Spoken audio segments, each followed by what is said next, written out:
Hello and welcome to another A-Strategy briefing. Today I want to talk about work experience and internships and just try and get our heads around those a little bit and try and think what they're for.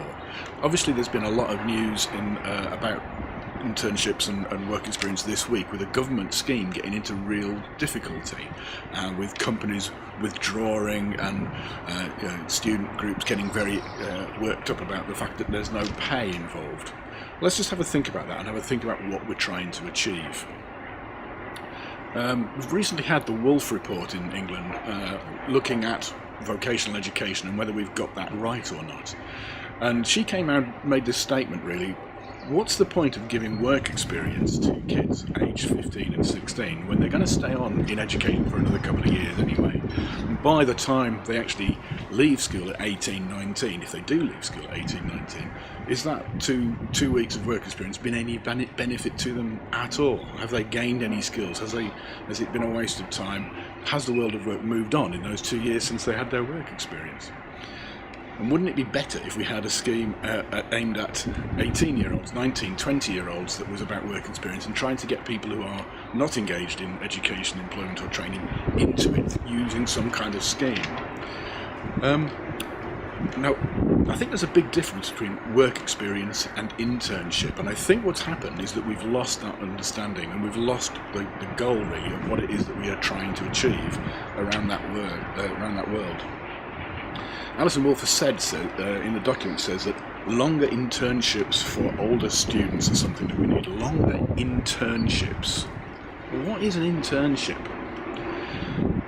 Work experience is basically a 2-week period, and learners go out and experience the workplace. They go out and they see employers. They go and have to attend, a regular employment session, start at 9, finish at 5, that kind of thing. And they have 2 weeks of that kind of experience. It's never been brilliant though, because of insurance and health and safety. It's always been a bit weird, and never seems to go as you think it should go. But nevertheless, it's not been a really unpleasant and pointless experience. Kids get a lot out of it. Internships, though, are longer periods of time. They're longer than 2 weeks. Internships are often 3, 6 or 9 months long, and they are real jobs where you do have a job description and you do have tasks that you are responsible to perform, and the idea is that you do those jobs, do those tasks to your best of your ability and prove over the period of your internship that you are worthy of a job, and at the end of the internship you hopefully get kept on and do some work, or at least you have something that you can write on your CV which you can then use to get a job somewhere else. You've proved that you can understand that workplace and operate at that workplace and achieve those goals, and therefore it is now something that you can put on your CV. The internship is something that you can put on your CV. Work experience, perhaps not so. The big problem, of course, with internships is that they are really socially unequal. They are really for wealthy and people with contacts. So, for example, an internship might be at a big organisation in a city centre, which means there's going to be accommodation costs. You're going to have to pay for that accommodation cost. You're going to have to pay money to live. It might be in a big organisation, and that might mean that you need contacts to get the internship. So not only have you got to be wealthy, you've got to have contacts. You've got to have well-contacted parents who can actually kind of support you into that kind of role.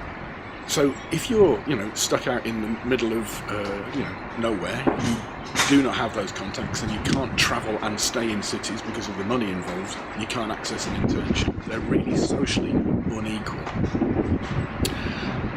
But they might deliver something which is really, really good. Might. Now, the recent stuff that's happened in the press, of course, is that we're getting rid of work experience and moving to this model of longer internships. And people are saying, hang on, I'm doing a proper job here, I need payment for it. And that's what the minimum wage was really kind of for. If you are going to do a job, you should get paid for it. And people have cottoned onto that and are saying, actually, I'm working, I need a minimum wage, I've got expenses, and come on, keep it fair. Everybody should get access to this kind of training. I need some form of support. And that's what the minimum wage was really for. So we don't like internships in that really straightforward model. They're socially unequal, they're unfair, you've got to be wealthy and you've got to be well connected. And we don't like work experience because it was too short, often kind of a bit sort of nothing, didn't really represent anything and didn't deliver the skills that learners actually need. So what is it that we do? And I think we need to ask that question. What is it we are trying to achieve? And if we are trying to achieve an internship model, should we actually pay for it? And I think that's really where we've gone a bit wrong. At what point does a small work experience stretch into an internship, and at what point does that have to be paid? So with that really happy thought, I'll leave you for this week and look forward to speaking to you soon on another A Strategy briefing. Cheers.